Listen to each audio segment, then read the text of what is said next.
तो आज बात करेंगे कि बीपीएडी को कैसे ट्रीट किया जाता है। BPAD stands for bipolar affective disorder. हमने इसके टाइप्स के बारे में भी पिछले वीडियोस में बात करी। तो इसको ट्रीटमेंट करने के लिए एक मेडिकेशन काम आता है और एक साइकोथेरेपी।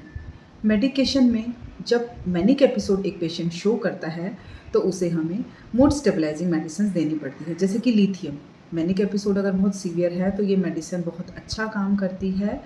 और कई बार ऐसा भी होता है कि जो पेशेंट है उसकी हालत ज़्यादा ख़राब होती है, मैनिया काफ़ी तेज़ हो जाता है और उसको सँभालना आसान नहीं हो पाता घर में, तो हॉस्पिटलाइज़ेशन भी करना पड़ जाता है।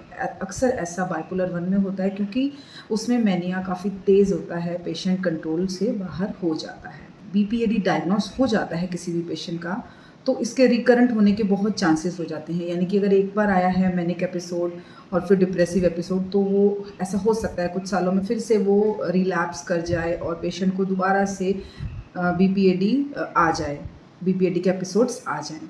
जब पेशेंट बीपीएडी का एपिसोड शो करता है और जब डिप्रेसिव एपिसोड उसको आता है तो एंटी डिप्रेसेंट्स मेडिसिन प्रिस्क्राइब की जाती हैं और साथ में मूड स्टेबलाइजिंग मेडिसिन भी साथ साथ दी जाती हैं, ताकि वो कहीं डिप्रेशन से निकल के उसका जो प्रॉब्लम है वो मैनिया तक ना पहुंच जाए।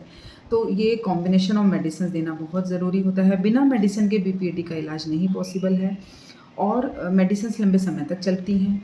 जब मेडिसिन्स अच्छा वर्क करती हैं, पेशेंट इम्प्रूवमेंट शो करता है, तो साथ में साइकोथेरेपीज़ के थ्रू भी हम उसको हेल्प कर सकते हैं पेशेंट को और उसमें इम्प्रूवमेंट ला सकते हैं।